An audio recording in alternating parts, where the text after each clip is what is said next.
Good morning to all of my dear students. Today I am going to start a new topic, greatest integer function of the chapter relation and function. Relation and function chapter में आज हम लोग को एक नया topic greatest integer function या floor function या step function के बारे में पढ़ना है। इस फंक्शन को पढ़ने से पहले एक पिछले लेक्चर का एक क्वेश्चन है, उसे हम सॉल्व करते हैं और लॉगरिथमिक इनक्वालिटी के कंसेप्ट को स्ट्रॉन्ग करते हैं। तो चलिए इस सवाल को सॉल्व करते हैं। तो सबसे पहले सवाल क्या है कि log x minus 1 base 3 is greater than 3। यह सवाल लॉगरिथमिक इनक्वालिटी का है और इस सवाल को हम कैसे सॉल्व करते हैं देखिए। तो सबसे पहले हम क्या करेंगे, x माइनस 1 का जो वैल्यू है उसको ग्रेटर देन 0 कर देंगे। तो जब x माइनस 1 के वैल्यू को ग्रेटर देन 0 करेंगे तो x माइनस 1 ग्रेटर देन 0 तो क्या हो जाएगा, x इज ग्रेटर देन 1, यानी x जो होना चाहिए 1 से बड़ा होना चाहिए। क्या होना चाहिए, x 1 से बड़ा होना चाहिए। ठीक, अब आगे देखिए, आगे क्या है, इसमें क्या करेंगे, कैसे हो जाएगा, log x minus 1 base 3 greater than और equal to 3 into log 3 base 3 log 3 into log 3 base 3। आगे देखिए तो कितना हो जाएगा, log x minus 1 base 3 greater than और equal to log 3 to the power 3 base 3 to the power base 3।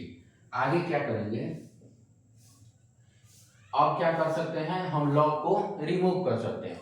Remove करने से पहले यह देखते हैं कि इसका बेस जो है वह 0 से 1 के बीच में है या 1 से बड़ा है। तो यदि 1 से बड़ा होता है तो साइन ऑफ इनक्वालिटी चेंज नहीं करते हैं। तो यहाँ 3 है, बेस क्या है 3 है और 3 1 से बड़ा होता है, so we have to not change the sign of inequality. हम लोग को इनइक्वालिटी के साइन को चेंज नहीं करना है। Then we have to do remove the log को क्या करना है, रिमूव कर देना है। तो जब रिमूव कर देंगे तो क्या बचेगा, x माइनस 1 ग्रेटर देन और equal to 3 to the power 3 कितना होता है 27। कितना होता है 27। तो x minus 1 minus 27 greater than 0, यानी x माइनस 28 ग्रेटर देन 0, इसलिए x is greater than 28। x is greater than और इक्वल टू 28। और यहाँ हमारा सवाल क्या है, एक इनइक्वालिटी आया कि x इज ग्रेटर देन और इक्वल टू 28, इंटरवल आया, एक इंटरवल आया x इज ग्रेटर देन 1 और हमको क्या करना है, दोनों को कॉमन करना है। दोनों को क्या करना है, कॉमन करना है। तो कॉमन करेंगे तो इसका इंटरवल क्या होगा, x belonging to close interval 28 to infinity, इसका क्या होगा x belonging to 1 to infinity, और दोनों को जब कॉमन करेंगे तो क्या आएगा, x belonging to 28 to infinity, x belonging to 28 to infinity.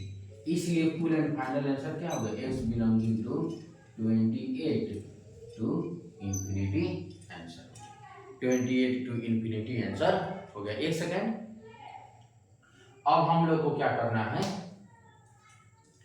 Greatest integer function के बारे में पढ़ना है। तो ग्रेटेस्ट इंटीजर फंक्शन का दूसरा नाम क्या होता है, फ्लोर फंक्शन या स्टेप फंक्शन होता है। ग्रेटेस्ट इंटीजर फंक्शन का दूसरा नाम क्या होता है, फ्लोर फंक्शन या स्टेप फंक्शन। उसके बाद इसके रिप्रेजेंटेशन को देखना है।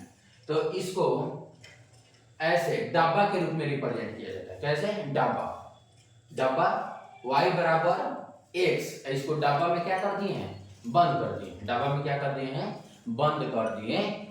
तो ये ऐसा दिखे अगर फंक्शन में हो तो उसको हम क्या समझेंगे, स्टेप फंक्शन या ग्रेटेस्ट इंटीजर फंक्शन के बारे में चर्चा करें। अब देखिए, ग्रेटेस्ट इंटीजर फंक्शन का जो वैल्यू होता है वो लेस देन और इक्वल टू x होता है। ग्रेटेस्ट इंटीजर फंक्शन का वैल्यू लेस देन और equal to x and x is also integer. Greatest integer function का वैल्यू हमेशा एक इंटीजर ही होता है। ग्रेटेस्ट इंटीजर फंक्शन का वैल्यू हमेशा एक इंटीजर ही होता है। तो अब ध्यान दीजिए 2.1 का लेस देन इंटीजर क्या हो जाएगा, 2 हो जाएगा।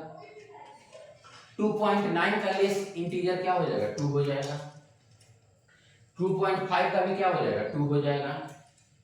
3.1 का क्या हो जाएगा, 3 हो जाएगा। अब देखिए पाई का मान कितना होता है, 3.14। पाई का मान कितना होता है, 3.14। तो इसका भी वैल्यू कितना हो जाएगा, 3। अब ई का मान कितना है, 2.71। ई का मान कितना होता है, 2.71, तो 2 हो जाएगा। -1.2 के पहले, -1.2 के पहले या छोटा, उससे छोटा इंटीजर क्या है, तो -2। इससे छोटा इंटीजर क्या है, -2। 0.1 से छोटा इंटीजर क्या है, 0.1 से छोटा इंटीजर क्या है, -1।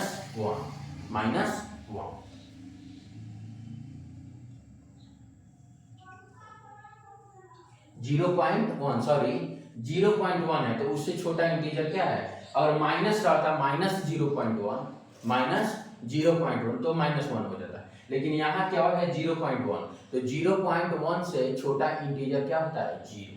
क्या होता है, 0। -2.7 से छोटा क्या होता है, -3। -3.7 से छोटा क्या होगा, -4। आगे 9.6 से छोटा क्या होगा, 9। 9.6 से छोटा इंटीजर क्या होगा, 9। -2.1 है, -2.1 से छोटा इंटीजर क्या होगा, -3। आगे देखिए -2.97 से भी छोटा इंटीजर क्या होगा, -3। -9.2 से भी छोटा इंटीजर क्या होगा, -10। 2 क्या होगा, 2 का 2 होगा। अगर इससे डब्बा के अंदर इंटीजर है तो उसका वैल्यू सेम होता है। तो यहाँ क्या हो जाएगा, 2। यहाँ क्या हो जाएगा, 3। यहाँ कितना हो जाएगा, 9। यहाँ क्या हो जाएगा, 0। यहाँ -2 है तो -2 का भी क्या हो जाएगा, -2। -2 का क्या हो जाएगा, -2। तभी तो बोले हैं कि ग्रेटेस्ट इंटीजर फंक्शन का वैल्यू जो होता है लेस देन और इक्वल टू x होता है। ई पे y बराबर greatest integer of x। Thank you for watching this video.